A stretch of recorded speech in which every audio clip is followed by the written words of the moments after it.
அன்புள்ளம் கொண்ட அனைவருக்கும் என் பணிவான வணக்கங்கள். இன்னைக்கு நம்ம பாலகுமாரன் அவர்கள் எழுதிய சிறுகதையான நெருடலை மீறி நின்று என்ற கதையை தான் நம்ம இன்னைக்கு வாசிக்க போறோம். பாலகுமாரனை பத்தி அதிகம் சொல்ல வேண்டிய அவசியம் இல்லை, எல்லாருக்குமே நல்லாவே தெரியும். ஆனாலும் இந்த ஜெனரேஷனுக்காக அவரை பத்திய ஒரு சிறு இன்ட்ரோடக்ஷன் சொல்லிடலாம். கசடத்தபர இதழில் முதல் சிறுகதை ஆசிரியராக அறிமுகமான பாலகுமாரன் தஞ்சை மாவட்டம் பழமாநேரியில் பிறந்தவர். தஞ்சையில் இலக்கியம் தடம் பதித்த கூப்பாரா தி ஜானகிராமன் வழியில் எழுத தொடங்கியவர். ஜானகிராமனின் தாக்கத்தை பெரும்பான்மையான படைப்புகளில் நீங்க கண்டு கொள்ளலாம். இவருடைய எழுத்துக்கள் பெரும்பாலும் பெண்களை பற்றியும் ஆண் பெண் வக்கிரகங்களை பற்றியுமே பேசுகின்றன. பெண்களை அதிலும் அவர்கள் வக்கிர மனசை பேசுவதால் இவரை நவீன அருணகிரிநாதர் என்று சாடுவார் சே யோகநாதன். இவரை பற்றி பலர் இப்படி அபிப்பிராயம் சொல்வதால் இன்றைய எல்லா பிரச்சனைக்கும் ஆதாரமாக இருப்பது ஆண் பெண் உறவு. இப்படி மிக மோசமான நிலையில் இருக்கும் இதனை சரி செய்யாமல் சமன்படுத்தாமல் வேறு எந்த பிரச்சனைக்கும் தீர்வு செய்ய முடியாது. நான் பசிக்கு தீனி போடுவன், ருசிக்கு அலையாதீர்கள் என்று சமாதானம் சொன்னாலும் பின்னாளில் காசுக்காக மட்டுமே எழுதி குப்பை கொட்டி கொண்டிருக்கும் கும்பலில் இவரும் கரைந்து போனதால் அவர் செய்துள்ள ஆரம்பகால இலக்கிய முயற்சிகளும் கரைந்து போய் கொண்டுதான் இருக்கின்றன. 1978ஆம் ஆண்டு இலக்கிய சிந்தனையில் பரிசு பெற்ற இந்த கதை, இன்னைக்கு படிக்க போற கதை நெருடலை மீறி நின்று கதைக்கு தி ஜானகிராமன் இப்படி ஒரு குறிப்பு எழுதியிருக்கிறார். அதாவது ஆணுக்கும் பெண்ணுக்கும் ஏற்படுகின்ற அந்த செக்ஸ் ஒரு புனிதமானது அப்படின்னு சொல்ல பகவான் ரஜினிஷ் தேவையில்லை. அதை உணர்த்த ஆதி மனிதர்கள் தட்டி தடவி ஒரு மாதிரியான கல்யாணம் என்ற ஒன்றை கண்டுபிடித்திருக்கிறார்கள். மிகவும் நுட்ப உணர்வோடு அமைந்த படைப்பு என்று கூறுகிறார். ஆனா இந்த கதையை நம்ம நம்பி தைரியமா படிக்கலாம். ஒரு நல்ல சிறுகதை. வாங்க கதைக்குள்ள போலாம்.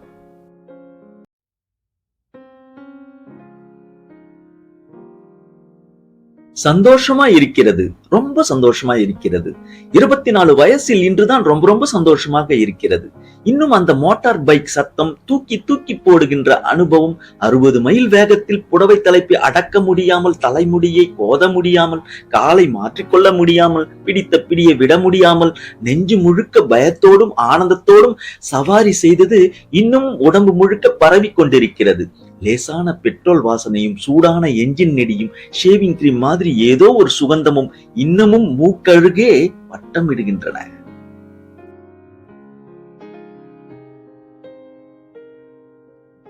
இது மொத்தமும் கலந்து ஒரு ஆண் வாசனையாய் மனசுக்கு படுகிறது. இத்தனை நெருக்கமாய் இது நாள் வரை நான் யாரோடும் உட்கார்ந்ததில்லை.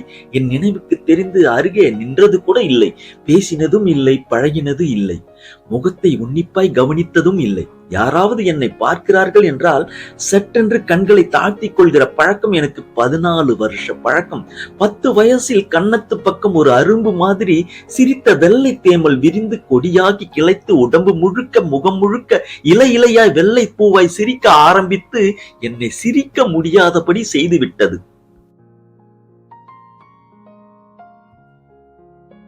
யார் பார்வைக்கும் படாமல் ஒதுங்கி போக வைத்தது.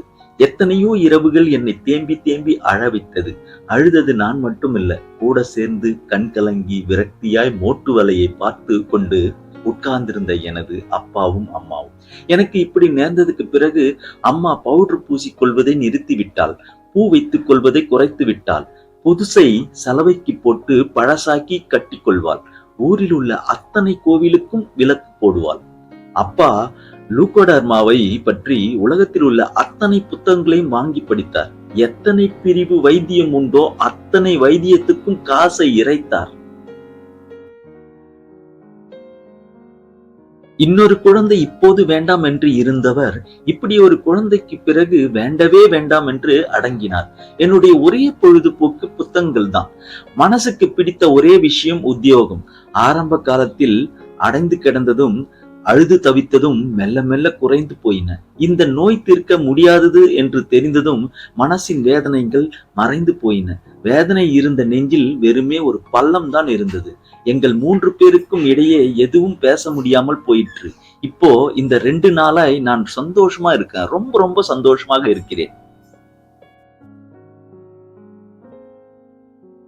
24 வயசு பெண் எதற்கு சந்தோஷப்படுவாள்? தன்னை மறந்து நெஞ்சில் கைகோத்து எதற்கு குதாகலப்படுவாள்? இயல்பாய் சுலபமாய் எதற்கு பாட்டு பாடுவாள்? சிரிப்பாள், கனவு காணுவாள். யாரும் சட்டென்று ஊகித்து விட முடியும். Yes, I love him. I love Badrinathan. நேற்று பஸ் ஸ்டாண்ட் வரை அவர் மோட்டார் பைக்கில் சவாரி. இன்று தெருமுனை வரை மோட்டார் பைக் சவாரி. வீட்டிற்கு கூப்பிட்டேன். நாளைக்கு வருவாராம். எத்தனை மணிக்கு வருவீங்க பத்ரி? எப்ப வேணா. தேங்க்யூ சொல்லக்கூட தோன்றவில்லை எனக்கு. வீட்டில் அவர் வரப்போவதை சொன்னேன். அப்பாவுக்கு ஆச்சரியம். உடனே ஒட்டடை அடிக்க ஆரம்பித்தார். நான் வீட்டிற்கு யாரையும் அழைத்ததில்லை. பள்ளிக்கூடத்தில், காலேஜில், நான் இப்போது வேலை செய்கிற ஆபீஸில் யாரும் என் வீடு எங்கே இருக்கிறது என்று கேட்டதில்லை. மேடம், உங்க முகத்தில் வெள்ளை வெள்ளையா இருக்கே, இது என்ன? இப்படிதான் ஆரம்பிப்பார்கள். அது என்ன என்று தெரிந்த பிறகும் கூட கேள்வி கேட்பார்கள். இதற்கு என்ன வைத்தியம் என்று அலசுவார்கள். ஒட்டிக்குமோ? ஆபீஸ் பேப்பரை பயத்துடன் வாங்குவார்கள். உடம்பில் வேறு எங்கேயாவது வெள்ளை தென்படுகிறதா என்று நான் அறியாதபடி பார்வையால் தேடுவார்கள்.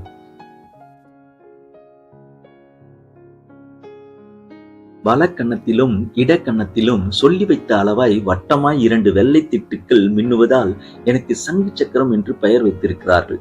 எஸ் எஸ் என்று சங்கேத பாஷையில் குறிப்பிடுவார்கள். அவர்கள் மீது எனக்கு கோபம் இல்லை. அவர்கள் நடத்தையிலும் வருத்தமே இல்லை. அவைகள் பள்ளிக்கூட நாட்களிலிருந்து எனக்கு பழகி போன சமாச்சாரம். எனக்கு தெரிஞ்ச ஒரு பையன் இருக்கான். அவனுக்கும் இதே கம்ப்ளைண்ட் தான். ஆனா நல்ல உத்தியோகம், கை நிறைய சம்பளம், சொந்த குடும்பம். உனக்கு வேணா பார்க்கட்டுமா? ஆபீஸில் வயதான ஒருத்தர் என்னை கேட்ட போதுதான் துக்கம் பீரிட்டு அடித்தது. அவர் காதுக்கு மட்டும் கேட்கும்படியாய், வேணும்னா உங்க பொண்ணுக்கு அந்த பையனை பாருங்க சார் என்று சொல்ல வைத்தது. என் பதிலில் அடிபட்டு நசுங்கினார். அந்த மனிதரை நினைத்து ராத்திரி முழுக்க வேதனைப்பட்டேன். தலையினை நனைய அழுதேன். எதற்காக அழுதேன் என்று கேள்வி கேட்காமல் தலையை கோதியபடி விசும்புகிற அம்மாவையும் கால் மாட்டில் உட்கார்ந்து விசிறின அப்பாவையும் பார்த்து மனசை திடப்படுத்தி கொண்டேன். பேசினால் இவர்களோடு தான் பேசுவது, இந்த இருவரோடு தான் பழகுவது என்று சங்கல்பம் செய்து கொண்ட போது ஒரு 3வது ஆள் வருகை எனக்கு நேரும் என்று நினைக்கவே இல்லை. ஹலோ, என் பேர் பத்ரிநாதன். இந்த கம்பெனில சேல்ஸ் இன்ஜினியர். அடிக்கடி டூர் போயிட்டு வர வேலை. இந்த தடவை கொஞ்சம் லாங் டூர். நீங்க தானே புது டிஸ்பாச் கிளர்க்? எனக்கு ஏதாவது லெட்டர் உண்டா? பர்சனல் தபால் எனக்கு கொஞ்சம் இங்க வரும். இருந்தா தயவு செஞ்சு கொஞ்சம் கொடுக்கணும். பனாரஸ் அல்வா சாப்பிட்டு இருக்கீங்களா? பூசணிக்காயில் ஊசி குத்தி சர்க்கரை இறக்கி இருக்கும். வாயில் போட்டால் தித்திப்ப கரையும். இந்த மாதிரி டூர் போனா இப்படி ஏதாவது வாங்கிட்டு வருவேன். Like to take some? எனக்கு நினைவித்திருந்து இதுதான் முதலாய் இனிப்பில் ஆரம்பித்த சிநேகம். என் முகத்தின் கோரம் பற்றி கொஞ்சம் கூட சலனப்படாத பாவம். அவர் பெயருக்கு 4 கனமான கவர்கள் ஒரு வார பத்திரிகையிலிருந்து வந்திருந்தன. அவற்றை மெல்லிய நூலில் கட்டி ஒரு பெரிய கவரில் போட்டு பசை ஒட்டி வெளியே பெயர் எழுதி கவர் மீது தபால் வந்த தேதிகளை, நேரத்தை குறித்து வைத்திருந்தேன். ஆச்சரியத்துடன் கவரை வாங்கி கொண்டார். So neat, so beautiful. கவரை பெற்றுக் கொண்டதற்கு கையெழுத்து போடும்படி கேட்டபோது, பர்சனல் தபாலுக்கு கூட ரிஜிஸ்டரா என்றார். உங்க கையெழுத்து எவ்வளவு அழகா இருக்கு. கையெழுத்துக்கும் ஒருத்தர் மனசுக்கும் சம்பந்தம் உண்டாம். உங்களுக்கு மிருதுவான மனசு. am I right என்றேன். இதெல்லாம் திரும்பி வந்த கதைகள். நான் எழுதினது. வழக்கமா இதுகள் திரும்பி வந்தா ரொம்ப கஷ்டமா இருக்கும், சோர்வா படும். இப்ப என்னவோ கையில் கர்வமா தூக்கிட்டு போலாம் போல இருக்கு. பிளீஸ் அடுத்த தடவையும் திரும்பின கதையை யார் கண்ணுக்கும் படாம இதே மாதிரி கொடுத்துடுங்க. Thank you very much. பதில் ஏதும் சொல்லாமல் நின்று கொண்டிருந்தேன். திடீரென்று மேலே வீசப்பட்ட புகழ்ச்சியும் கலகலப்பையும் தாங்க முடியாமல் கஷ்டப்பட்டேன். பிற்பகல் இடைவெளி வழக்கம் போல் போர் அடித்தது. நான் அந்த கதைகளை படிச்சிட்டு கொடுக்கட்டுமா என்றேன். பளீரென்று ஒரு வெள்ளை சிரிப்பு. You mean it? ஓகே, படிச்ச பிறகு வெளிப்படையா அபிப்பிராயம் சொல்வதனால் தருகிறேன். நான் தலை அசைத்தேன். கவரை எடுத்து வந்து கதைகளை பிரித்து படித்தேன். கிறுக்கல் கையெழுத்து. எந்த பத்திரிகைக்காரன் இதை படிப்பான்? முதல் 2 கதைகளையும் வீட்டிற்கு எடுத்து போய் சொத்தமாய் எழுதி வேறொரு பத்திரிகைக்கு போஸ்ட் பண்ணினேன். 15 நாட்கள் கழித்து கதை பிரசுரமானதை நான் விரித்து நீட்டின போது நம்ப முடியாமல் தவித்தது சிரிப்பாய் இருந்தது. இடைவேளையில் கேரியரை தூக்கி கொண்டு என் டேபிளுக்கு வந்து வறுவலை, துவையலை, பொரிச்ச கூட்டை, இலக்கியத்தை பரிமாறிக்கொள்வது சுவையாய் இருந்தது.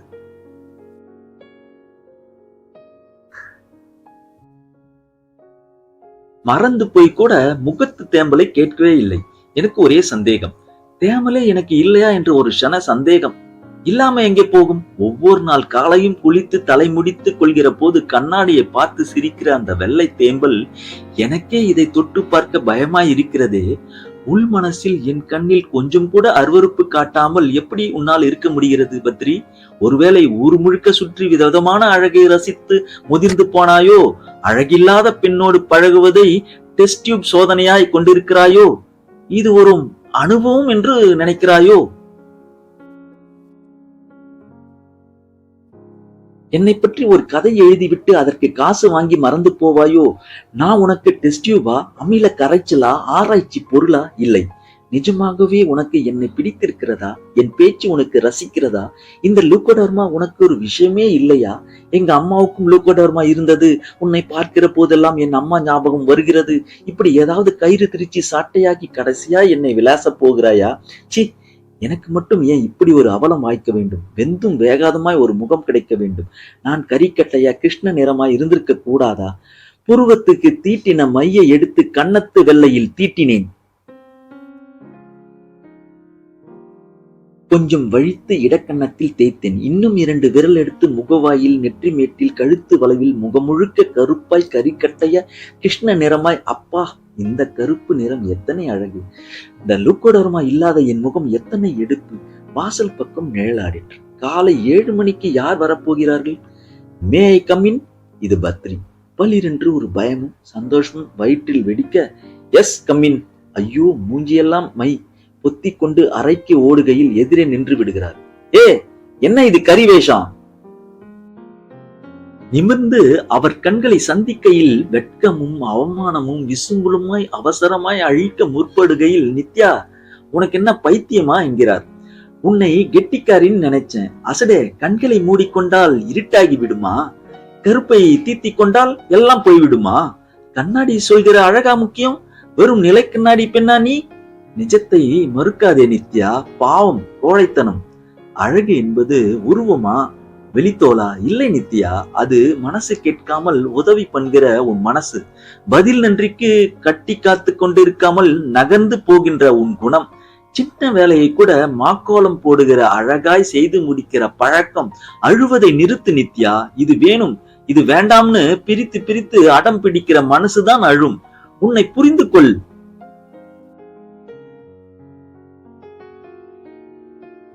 தலையை வருடி முதுகை தட்டி கட்டலில் அமர்ந்து கைக்குட்டையால் முகத்தின் கருப்பை துடைத்து கண்ணீரை ஒற்றி, உன் முகத்தை மறக்க கற்றுக்கொள்ளணும். இது சுலபம், உன்னால இது முடியும். 2 நிமிஷம் என் கைகளை அழுத்தி பிடித்து கொண்டிருந்து விட்டு விடை பெற்று போனார். ஊருக்கு போகிறாராம், இன்னொரு டூராம். நான் சோப்பும் டவலும் எடுத்துக்கொண்டு சொச்சத்தை அழிக்க குளியல் அறைக்குள் நுழைந்தேன். ஈரம் சிதற மீண்டும் ஹாலுக்கு வருகையில் அம்மாவின் குரல் கேட்டது. அம்மா பார்த்திருப்பாளா? பையனை பார்த்தா நல்லவனா தெரியறான், ஆனா கல்யாணம் ஆயிடுத்தாமே. அப்பாவும் பார்த்திருக்கிறார். ஒரு குழந்தை கூட இருக்குன்னு என்கிட்ட சொல்லி இருக்கா நித்யா. இது அம்மாவின் பதில். விறுவிறுன்னு போய் குழந்தைக்கு பக்கத்துல உட்கார்ந்துடுறான். இத்தனை இதமா நம்ம பெண்ணுகிட்ட நாம கூட பேசுனது இல்ல. நீங்க தொண்டையை கணைஞ்சுண்டு உள்ளே போவேல்னு நினைச்சேன். நான் எதுக்கு போகணும்? அவள் சந்தோஷமா இருந்தா சரி. இவனோட பழகுனதுக்கு அப்புறம் தான் சந்தோஷமா இருக்கா. வாய் ஓயாம ஆபீஸ் பத்தி தான் பேசுறா. யார் சொன்ன ஜோக்கையெல்லாம் இங்க சொல்லி சிரிக்கிறா. ஆனா அந்த பையனுக்கு கல்யாணம் ஆயிடுச்சே, ஒரு குழந்தை வேற இருக்கு. எதுக்குமா இதெல்லாம் நினைச்சு நெஞ்சு வரைக்கும் கேள்வி வருது. கேட்டுடலாம்னு படுறது. நீ ஒன்னும் கேட்க வேண்டாம், பேசாம விடு. விட சொல்றீங்களா? வேற என்ன பண்றது? எத்தனை நாள் சந்தோஷமா இருக்காளோ அத்தனை நாள் சந்தோஷமா இருக்கட்டுமே. அப்பாட்டியாவா? அம்மா முழங்காலில் கரும்பு உடைக்கிற வேகத்தோடு கேட்கிறாள். சிலிரென்று ஒரு பொட்டு சோப்பு நீர் உதட்டில் இறங்க அனிச்சையாய் நாக்கு நுனியில் நெருடுகிறேன். கொஞ்சம் இனிப்பாய், காரமாய், கசப்பாய், என்னென்னவாய் ஒரு சுவை பரவுகிறது. இப்படிதாங்க கதையை முடிக்கிறாரு. இந்த வீடியோ பதிவு உங்களுக்கு பிடிச்சிருந்ததுன்னா லைக் பண்ணுங்க, சப்ஸ்கிரைப் பண்ணுங்க, உங்க ஃப்ரெண்ட்ஸ் ஃபேமிலிக்கெல்லாம் ஷேர் பண்ணுங்க, கூடவே பெல் நோட்டிபிகேஷன் தட்டி விடுங்க. அப்பதான் நான் அடுத்தடுத்து போடுற வீடியோ உங்களுக்கு வந்து சேரும். நன்றி, வணக்கம்.